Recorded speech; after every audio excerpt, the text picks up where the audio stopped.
Si vous ajoutez les non-inscrits, les gens qui ne sont pas inscrits sur les listes électorales, 2/3 des Français n'ont pas voté. 2/3 des Français n'ont pas voté.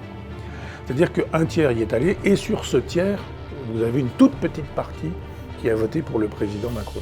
C'est-à-dire qu'il n'est pas légitime. Détruire la nation française, détruire la culture française, détruire l'État français, ce qui est quand même assez terrible, de la part d'un président de la République. Enfin ça, on le sait, et ils sont d'ailleurs nombreux à être dans cette logique-là. Le Parti socialiste en France pense la même chose depuis 1983. Les Républicains sont comme ça depuis Jacques Chirac, c'est-à-dire depuis les années 70.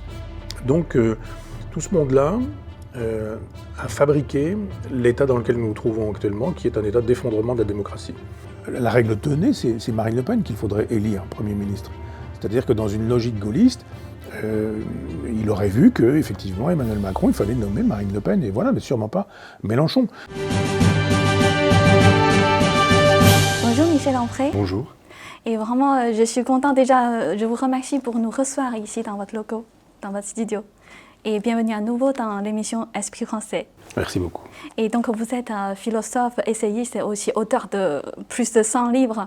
Et vous avez aussi votre nouvelle revue Fonds populaire qui a eu un grand succès.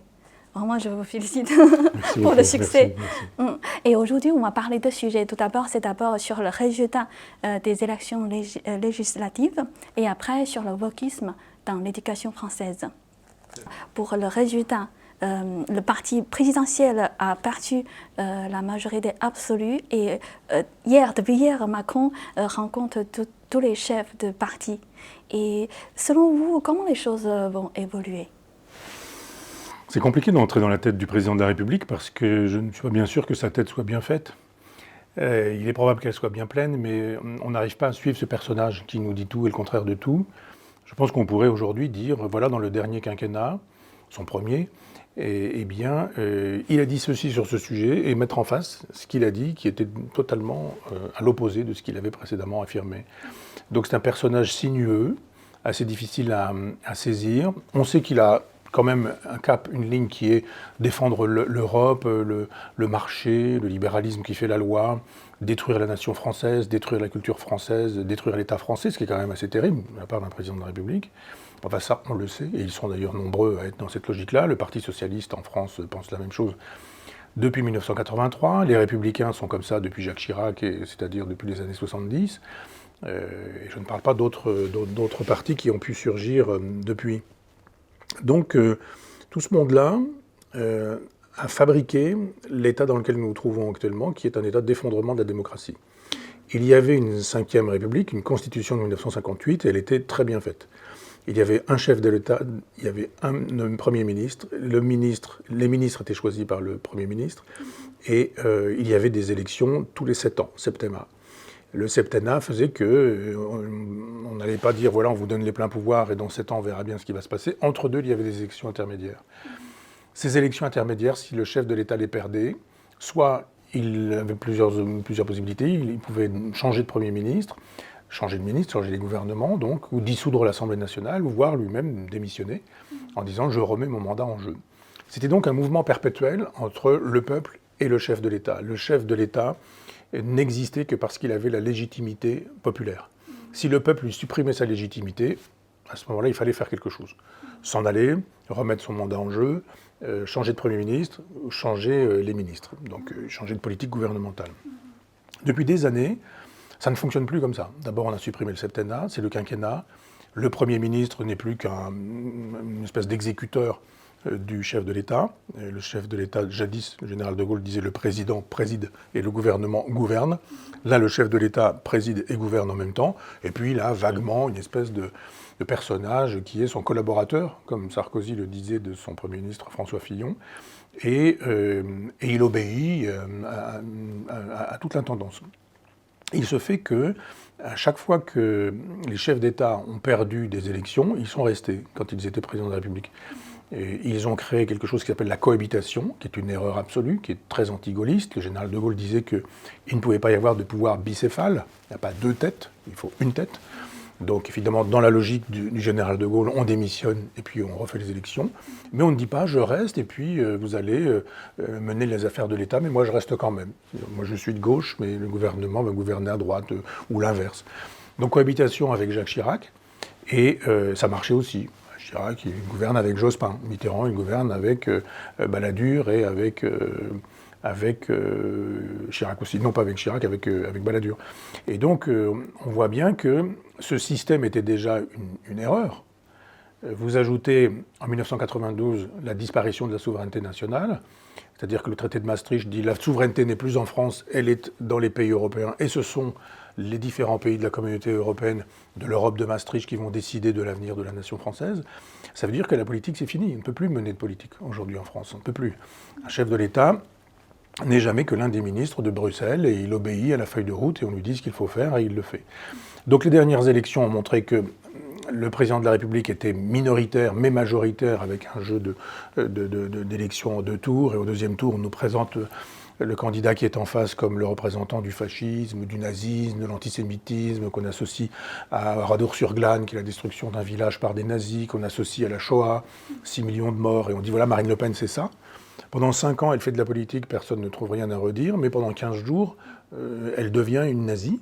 Évidemment, les gens ne votent pas pour une nazie, et on finit par avoir un personnage qu'on ne voulait pas, mais on n'avait pas envie d'avoir celui qui était en face. Donc c'est une espèce de double négation qui fait qu'on retrouve un chef de l'État, élu un peu par défaut. C'est comme ça que le président Macron s'est trouvé réélu.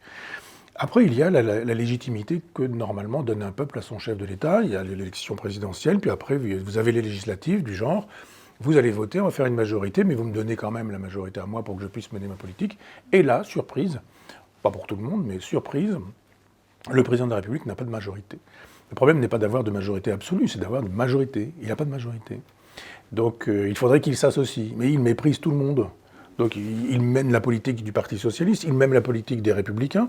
Les socialistes ne l'aiment pas parce qu'il fait la politique des Républicains, les Républicains ne l'aiment pas parce qu'il fait la politique des socialistes, mais finalement, tout ce monde-là fait exactement la même politique. Donc ils sont maastrichtiens, ils défendent exactement la même idéologie. Et là, d'un seul coup, on se retrouve avec le Front National en bloc, l'autre bloc, le centre, un autre bloc qui est l'extrême gauche de Mélenchon, et puis un autre bloc que je n'oublie pas, qui est majoritaire, dont on ne parle pas, qui est le bloc des gens qui n'ont pas voté, dont je suis.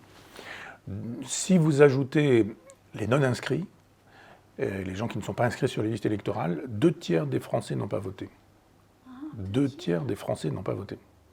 Si vous oubliez les non-inscrits, la moitié des Français n'a pas voté. Et moi, je parle du peuple français dans sa totalité. 2 tiers des gens ne sont pas allés voter. C'est-à-dire qu'un tiers y est allé, et sur ce tiers, vous avez une toute petite partie qui a voté pour le président Macron. C'est-à-dire qu'il n'est pas légitime. Il est évident qu'il n'est pas légitime. Alors il l'est, parce qu'effectivement, quand on a fait les calculs et les comptes, il semble l'être, mais il n'y a pas d'adhésion du peuple à cette politique-là. Donc voilà l'état dans lequel nous nous trouvons, c'est-à-dire que le premier tour et le 2e tour des présidentielles, le premier tour et le 2e tour des législatives, font la démonstration que le peuple est fâché de cette façon de ne pas conduire une politique digne de ce nom. Nous ne sommes plus en démocratie, c'est évident.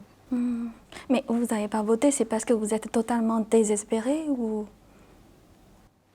Oui, il y a plein de raisons. C'est-à-dire que je n'ai pas voté parce que, en 2005, on a demandé aux Français s'ils voulaient qu'ait lieu un traité constitutionnel européen. C'était en gros une façon de dire, est-ce que vous voulez toujours de cette Europe libérale et si vous en voulez, il faut qu'on aille un peu plus vite et un peu plus loin. Et les Français disent non, on ne veut pas, majoritairement.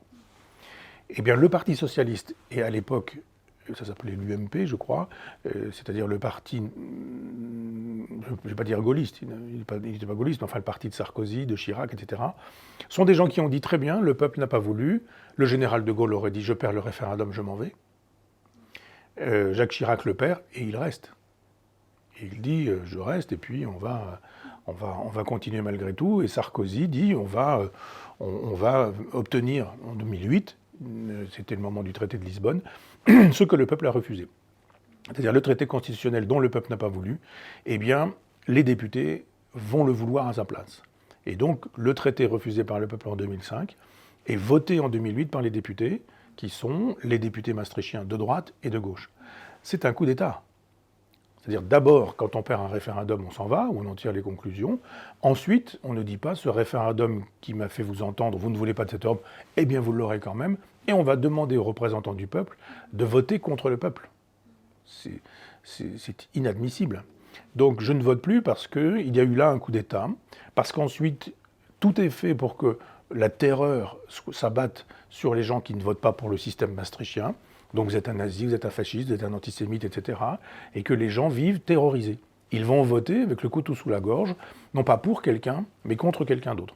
Ils ne vont pas voter pour Macron, mais contre Marine Le Pen, qu'on nous présente comme un danger, ce qu'elle n'est pas. Elle n'a jamais dit, au contraire de son père. Son père tenait des propos antisémites, son père défendait la torture en Algérie, il avait été lui-même tortionnaire, son père défendait l'OAS, qui était une organisation putschiste d'extrême droite, enfin, et elle, pas du tout. C'est-à-dire, elle a changé.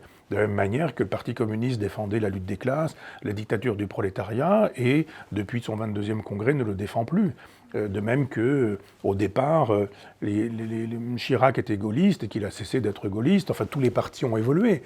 Si vous pensez que Jaurès aurait voté, par exemple, pour la gestation pour autrui, je ne suis pas bien sûr. Donc, évidemment, tous les partis ont changé. Et le Front National, qui a donné le Rassemblement National, est un parti de droite national, mais qui n'a rien à voir avec l'extrême droite. Donc tant qu'on vivra sous la terreur et qu'on me dira il faut aller voter avec un couteau sous la gorge, je n'irai pas et je dirai de toute façon, à chaque fois qu'on vote et que vous n'êtes pas d'accord, vous mettez nos votes à la poubelle, ça ne sert à rien que je me déplace. Mais en face de cette situation, c'est-à-dire ce résultat, selon vous, quelle est la meilleure option pour la France? La meilleure option, ce serait que la France redevienne la France. C'est-à-dire que la France recouvre une souveraineté qu'elle a perdue avec le traité de Maastricht en 1992. C'est-à-dire que nous devrions pouvoir mener la politique choisie par le peuple. Là, ça n'est pas le cas. Quand le peuple, je me répète, mais quand le peuple vote contre le traité constitutionnel, on dit au peuple, non, c'est pas vous qui décidez, c'est nous qui allons décider, et donc on va voter contre vous. C'est-à-dire les représentants du peuple votent contre le peuple. Moi, je serais pour qu'effectivement, on revienne à l'esprit et à la lettre du général de Gaulle, c'est-à-dire un septennat, des élections qui sont intermédiaires, un chef de l'État qui s'engage à démissionner s'il n'est pas élu, si du moins ses idées ne sont pas reconduites quand il y a des élections législatives. Et puis, on écoute ce que dit le peuple. Moi, j'habite à Caen, en Normandie. À une époque, le maire avait fait un référendum en disant « Est-ce que vous voulez un tramway ?» Et les gens ont massivement dit « Nous ne voulons pas de tramway ». Et il a dit « Vous aurez un tramway ». Il y a un moment donné, on devrait démettre les hommes politiques qui font des référendums et qui n'écoutent pas le résultat du référendum. Donc la solution, ce serait que la France puisse recouvrer son autonomie, son indépendance, sa souveraineté, qu'elle puisse rester dans une Europe des nations. Je ne suis pas un nationaliste qui estimerait qu'il faudrait absolument se recroqueviller sur nous-mêmes. Non, on fabrique une Europe, mais qui est une Europe dans laquelle chacun garde son autonomie, son indépendance et sa liberté. Le système de fonctionnement de l'Europe fait que vous avez des pays qui donnent beaucoup plus d'argent qu'ils n'en reçoivent, vous avez des pays qui reçoivent beaucoup plus d'argent qu'ils n'en donnent, et vous avez des pays qui reçoivent à peu près autant que ce qu'ils donnent. Nous faisons partie, nous, en France, des pays qui donnent plus qu'ils ne reçoivent. Il est bien évident que j'aimerais bien que le Portugal ait des hôpitaux qui fonctionnent bien, j'aimerais bien que la Roumanie ait des écoles qui fonctionnent bien, j'aimerais bien que la Grèce ait une police qui soit bien payée, je trouve ça très bien, mais je trouverais mieux que la France ait des écoles, des hôpitaux, des autoroutes, etc., etc. Je pense que quand on a beaucoup d'argent, on peut en donner, on peut être généreux, mais quand on est généreux avec l'argent des Français et que ce sont les Français qui paient la facture, je dis mais ça n'est pas pensable. Quel intérêt avons-nous à aider des pays à mieux se porter quand on permet en même temps, quand on ne permet pas aux Français de vivre correctement de leurs impôts, de leurs contributions, de leur travail. Nous aidons les Polonais, et c'est très bien, et quand les Polonais ont l'argent des Français qu'il faut acheter des avions, ils achètent des avions américains. Il y a un moment donné où on se dit il y a un problème. Nous faisons la politique des Allemands, quand les Allemands doivent s'armer, eh bien, ils prennent le prétexte de la guerre en Ukraine pour pouvoir s'armer et se réarmer, et ils vont chercher leurs armes aux États-Unis. Alors vous dites, mais qu'est-ce que c'est que cette Europe dans laquelle je donne et dans laquelle les autres ne restituent pas? Alors on peut donner de l'argent à la Pologne, on ne demande pas à la Pologne qu'elle nous restitue de l'argent, mais quand elle achète ses avions, eh bien elle dit, je vais acheter des Rafales français, ça me paraît un peu normal. Donc cette Europe ne fonctionne pas. Cette Europe, elle ponctionne l'argent des Français, elle fait de telle sorte qu'on va chercher dans la poche des Français de l'argent qu'on donne à des étrangers, qui font partie de l'Europe mais qui sont des pays étrangers, qui eux, avec cet argent, vont mener des politiques anti-françaises. Donc je me dis, mais il y a un truc qui ne va pas bien. S'il y a une préférence européenne, comme il est dit, eh bien cette préférence européenne, elle fait que quand on donne de l'argent à la Pologne, par exemple, eh bien elle a l'obligation d'acheter des avions européens. voire des avions français, mais au moins des avions européens, sûrement pas des avions américains. Donc voilà ce qu'il faudrait faire, c'est-à-dire recouvrer l'autonomie, l'indépendance, la souveraineté, mener une politique nationale en relation avec d'autres nations, dans un cadre européen, qui permette à chacun d'autoriser un bon niveau de vie à son peuple. C'est pas normal que des Français aujourd'hui soient au chômage, dans la misère, dans la pauvreté, alors qu'ils travaillent. Vous avez des gens qui travaillent et qui aujourd'hui, j'ai vu un reportage l'autre jour terrifiant à la télévision, sur le marché disait « je ne peux pas acheter d'asperges, je n'ai pas l'argent qui me permet d'acheter des asperges. Je voulais acheter des tomates, je voulais en acheter 5, je vais en acheter 4. » Vous vous rendez compte? Des gens qui travaillent, qui ne peuvent pas acheter des asperges et des tomates. Donc des gens qui travaillent et qui ne peuvent pas s'acheter des fruits et des légumes, c'est que quelque chose ne va pas dans ce pays. Alors là, on est en train de se demander si on ne peut pas donner des tickets de pouvoir d'achat. Mais on ne demande pas la charité. On ne va pas donner des tickets qui sont des tickets charitables, du genre achetez-vous 3 asperges et votez pour Emmanuel Macron. Il faut des salaires dignes. Et on dit, ah ben oui, mais des salaires dignes, il faut de l'argent, et de l'argent, on n'en a plus. Bien sûr qu'on n'en a plus, puisqu'on les a donnés, on a distribué cet argent en Europe pour des gens qui s'en servent malgré nous, contre nous. On va voir comment tous ces partis qui sont représentés à l'Assemblée nationale vont gouverner. Et là, on va voir que finalement, on a déjà vu, la NUPES fait le guignol, fait le cirque, donc on va danser la Zumba avant de rentrer à l'Assemblée nationale, très bien, on va arriver avec des casquettes et en jean, très bien, et alors, et après, quoi.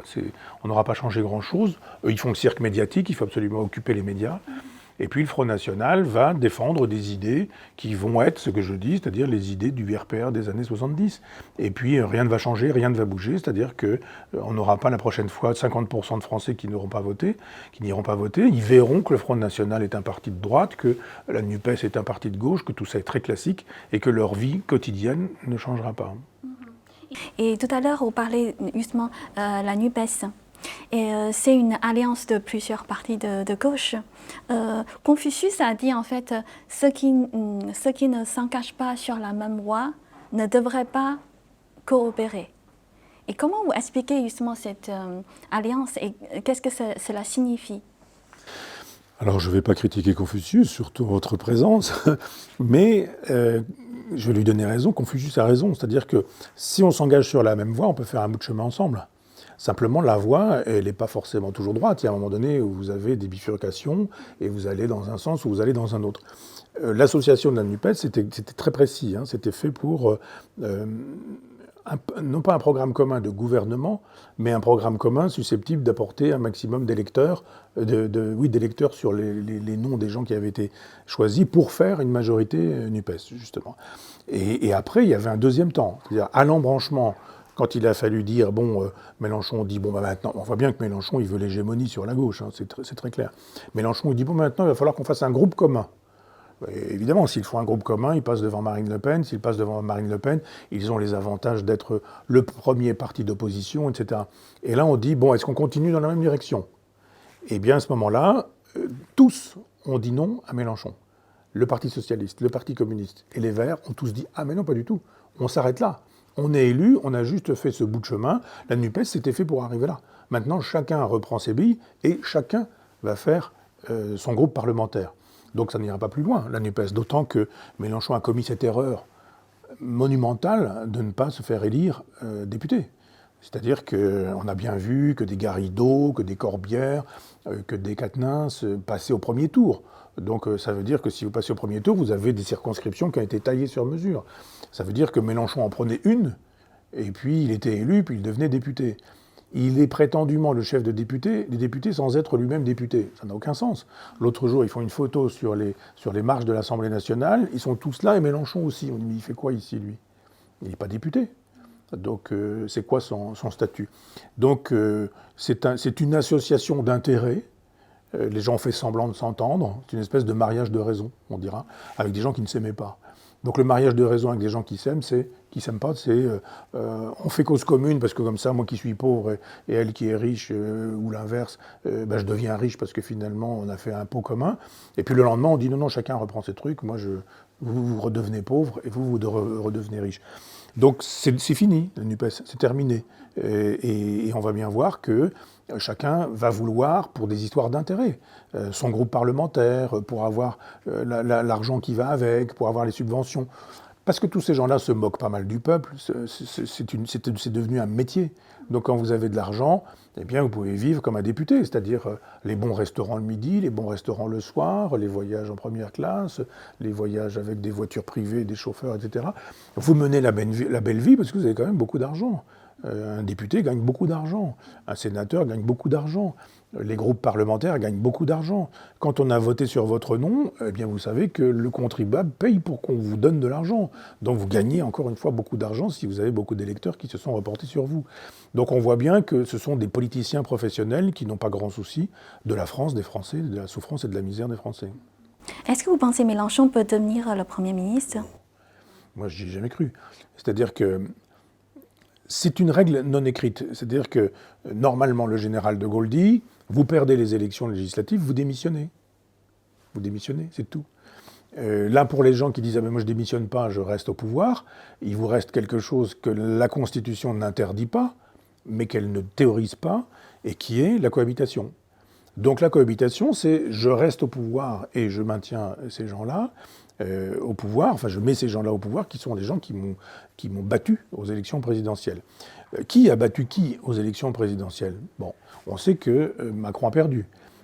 Enfin, encore que, c'est lui qui a le plus grand nombre de députés, mais ça ne suffira pas. Qui arrive après? Alors, est-ce que c'est Marine Le Pen ou est-ce que c'est la NUPES? NUPES étant une association de gens qui, je viens de le dire, ne s'entendent déjà plus. Donc on se dit effectivement, il n'y a pas de règle écrite. Si la règle tenait, c'est Marine Le Pen qu'il faudrait élire Premier ministre. C'est-à-dire que dans une logique gaulliste, il aurait vu qu'effectivement, Emmanuel Macron, il fallait nommer Marine Le Pen, et voilà, mais sûrement pas Mélenchon. Mélenchon, quand il arrive troisième, il dit « Ah, j'ai failli gagner ». Je dis « Mais non, tu n'étais même pas second. Donc tu as perdu ». Puis il dit après « Oui, mais j'ai perdu à 600 000 voix ». Mais oui, mais 600 000 voix ou 2 voix, on a perdu. Donc il y a un podium à 2 places. Si on n'est pas sur le podium, on a perdu. Mais Mélenchon, il perd les élections, il dit qu'il les a gagnées. Les élections présidentielles. Il perd les législatives, mais il dit qu'il les a gagnées. Donc il a dit « Je serai nommé Premier ministre », mais personne ne peut forcer la main du chef de l'État. D'abord, le chef de l'État aurait dû démissionner, mais enfin ça, chez nous, c'est fini, il n'y a plus de gaullistes. Mais ensuite, il aurait dû, s'il avait dû nommer quelqu'un, il l'aurait nommé venant de la France insoumise, et pas obligatoirement Mélenchon. Rien n'obligeait le président de la République à élire Mélenchon, et à nommer, Premier ministre Mélenchon. Il aurait fallu qu'il choisisse son Premier ministre du côté de la France insoumise, mais là encore, ce n'était pas une obligation. Il aurait pu dire, mais non, la NUPES était un ensemble, il y avait aussi des socialistes, je vais choisir un socialiste. Ou un communiste, je vais choisir un communiste. C'était tout à fait envisageable. Donc Mélenchon a pris ses rêves pour des réalités, et moi, j'ai jamais cru une seule seconde qu'il serait Premier ministre. Et en fait, on a observé Mélenchon un peu comme une star en fait, pendant cette période d'élection. Est-ce que, selon vous, est-ce que Mélenchon quand même représente des idéologies dangereuses pour la France, comme les wokismes? Bien sûr, je pense que les gens ont la mémoire courte. 70% du temps d'antenne a été consacré à la NUPES. C'est-à-dire qu'on voit bien que tous les médias défendent cette gauche-là. C'est l'idéologie au pouvoir, c'est l'idéologie dominante. Mélenchon, voilà quelqu'un qui défend Robespierre, depuis toujours. Il a presque 70 ans, donc on sait qui il est, ce monsieur. D'abord, pendant 25 ans, il a été sénateur socialiste. Pendant 25 ans, il défendait l'Europe de Maastricht et il a voté oui à Maastricht. C'est-à-dire pendant 25 ans, il a été responsable, la moitié de sa vie politique, il a été responsable de l'état dans lequel se trouve la France aujourd'hui. Tout le monde a oublié. Et il a défendu Mitterrand. Mitterrand qui a inventé Maastricht, qui a inventé d'une certaine manière le wokisme aussi, c'est-à-dire qui a détruit les idées de la gauche. Je rappelle, ou je l'apprends à ceux qui n'auraient pas l'âge de s'en souvenir, mais que Bernard Tapie, qui était un homme d'affaires véreux, est devenu ministre dans un gouvernement Mitterrand parce que la gauche trouvait à l'époque qu'il fallait en finir avec l'assistanat, avec les vieilles idées de gauche, que le libéralisme c'était formidable, c'était les années Thatcher, Reagan, etc. Eh bien, cette gauche-là, elle a défendu ces idées-là. À l'époque, Mélenchon défendait ces idées-là. Il défend Robespierre. Dans la Révolution française, vous avez 500 noms que vous pouvez choisir. Vous pouvez choisir, je ne sais pas quoi, Marat, Saint-Just, Charlotte Corday, vous pouvez choisir Mirabeau, Danton, vous pouvez choisir Condorcet, vous pouvez choisir plein de gens. Pourquoi lui va-t-il chercher Robespierre. Il était trotskiste au départ, hein, j'ai oublié, il était trotskiste. Il avait comme nom de guerre, nom de combattant trotskiste, Santerre, qui était le nom d'un révolutionnaire qui, lui, passait par l'épée tous les gens qui lui résistaient et qui se rebellaient, déjà. Robespierre, c'est l'homme de la terreur, c'est l'homme du tribunal révolutionnaire, c'est l'homme de la loi sur les suspects. C'est-à-dire, je vous suspecte d'être un ennemi de la Révolution. Vous dites, mais j'ai rien dit, j'ai rien fait. Justement, vous auriez dû dire vive la Révolution, et ne pas dire vive la Révolution, c'est être un contre-révolutionnaire, tribunal. Il y a eu 20 000 morts quand même avec la terreur. 20 000 morts. C'est lui qui a envoyé, Robespierre, les colonnes pour massacrer les Vendéens. 200 000 morts. 200 000 morts. Non, il défend toujours Robespierre. C'est Robespierre qui a inventé, enfin qui travaillait avec quelqu'un qui s'appelait Proust et qui était chimiste, qui voulait mettre au point des gaz pour asphyxier les Vendéens. Non, c'est toujours son héros. Fidel Castro est son héros. Moi, je suis né en 1959, le 1er janvier, le jour où Fidel Castro est arrivé au pouvoir. Mais Fidel Castro a envoyé 25 ans dans les geôles des gens qui étaient homosexuels. Non, mais formidable, mais Fidel Castro. Il défend la Chine communiste en estimant que le Tibet fait partie de la Chine et que le Tibet occupé par les Chinois, ce n'est pas du tout un problème. Les Tibétains, ce sont des crétins avec leur bonnet jaune et qu'ils sont bouddhistes et que c'est une religion de cinglés, etc. Donc il défend la Chine, il défend les régimes autoritaires partout sur la planète. C'est-à-dire cet homme a passé sa vie à défendre des tyrans sanguinaires ou des gens qui n'aiment pas la liberté. Si vous aviez 1 gramme de tout ça fait par Marine Le Pen, vous imaginez si Marine Le Pen avait fait l'éloge de, je sais pas, de Franco, de Mussolini, de Salazar, si elle avait estimé que l'Algérie française et l'OAS c'était des choses formidables, on lui dirait tous les jours. Quand Solzhenitsyn écrit L'archipel du Goulag, Mélenchon dit que ce livre a été écrit par la CIA. Donc voilà l'homme qui se présente aujourd'hui comme l'homme des libertés, etc., etc. Alors c'est un homme qui a tout fait, tout voulu, parce qu'il a envie d'être élu et qu'il ne le sera pas. Et là, la dernière option en date, c'est le wokisme. Donc il a estimé qu'il fallait convertir les gens au wokisme, donc il n'y a pas d'histoire de France, l'histoire est cosmopolite, le métissage est formidable, la créolisation est son idéal. La créolisation, c'est un concept de Glissant, d'Édouard Glissant, poète martiniquais, qui a passé l'essentiel de son temps en France et en Amérique, c'est dire s'il aimait la Martinique. Et le concept de créolisation, si j'en juge par ce qu'en dit Édouard Glissant, moi je l'ai lu, il dit c'est toujours violent. Ça pourrait être pacifique, mais ça ne l'a jamais été dans l'histoire, ça a toujours été violent. Donc il est en train de faire l'éloge d'une créolisation violente. Qu'est-ce que la créolisation violente, si ce n'est le principe de l'esclavagisme, le principe de la colonisation. C'est-à-dire qu'on inverse la colonisation et qu'on estime qu'il y en a marre des Blancs. Il l'a dit à un moment donné. Il dit, moi, je suis normand. Il dit, mais moi, quand j'ai quitté son Maroc natal, je crois qu'il est marocain d'origine, il dit, je suis arrivé en Normandie, mais j'ai jamais vu un endroit pareil. Les gens étaient tous des alcooliques. Ils avaient des faces de Blancs. Moi, quand je vois des Blancs comme ça me désespère. Non, moi, je veux la créolisation, etc., etc. Donc, il arrive en France, il arrive en Normandie. On l'accueille en Normandie et il crache sur la Normandie et les Normands. Donc, son idéal, c'est l'idéal de Macron. C'est-à-dire la dilution de la France, pas de culture française, pas de nation française, pas d'histoire française. Il faut absolument que, finalement, les cultures s'interpénètrent. Mais je suis désolé, moi j'adore l'art africain, j'adore l'art océanien, j'adore l'art vaudou, mais je ne mets pas en relation une pièce d'art vaudou et puis une toile de Rembrandt, par exemple. Personne, je suis moi-même et personne n'est moi-même. Vous êtes vous et personne n'est vous, et l'égalité, ça n'existe pas. Et même quand vous avez des vrais jumeaux homozygotes, ils ont chacun leur vie, ils ne sont pas dans une totale égalité. L'égalité n'existe pas. Et c'est une espèce d'erreur de croire que l'égalité devant la loi et devant le droit, c'est ce que dit la Révolution française, les hommes naissent libres et égaux en droit. En droit. Ça, je suis d'accord. Je suis d'accord sur cette égalité-là. Je suis fils d'ouvrier agricole. Mon père ouvrier agricole, ma mère femme de ménage, avaient les mêmes droits que leurs patrons, qui étaient leurs employeurs. C'est ça l'égalité. C'est pas de dire que tout le monde est pareil. Donc cette façon de penser l'égalité en termes d'égalitarisme est problématique, et c'est ce qui fait que tous ces gens, comme Mélenchon, estiment qu'il faut détruire les civilisations, et la plupart du temps, plutôt que de hisser des civilisations à des hauteurs supérieures, ce qu'on doit faire avec tout le monde. Quand on est enseignant, moi j'ai toujours fait ça, j'ai voulu prendre mes élèves là où ils étaient en disant on va les élever, c'est ça, une éducation, on élève les gens. Non, là c'est l'inverse, on descend jusqu'aux gens là où ils sont.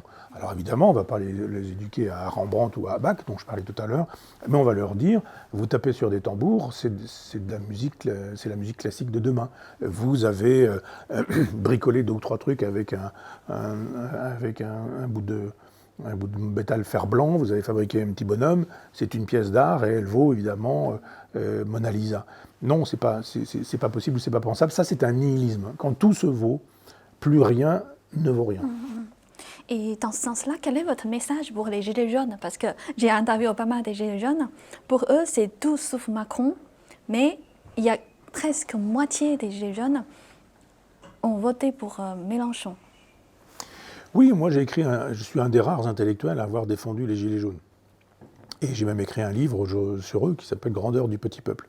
Donc je ne regrette pas ce livre et je ne regrette pas mes thèses et je le défends toujours. Simplement, il faut penser en termes historiques.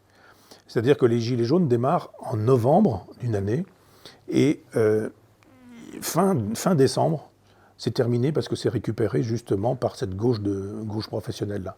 Les Mélenchon, les syndicats Sud, CGT, le PC, la gauche, etc. Tous ces gens ont récupéré cette colère légitime et ont écrasé le peuple, d'une certaine manière.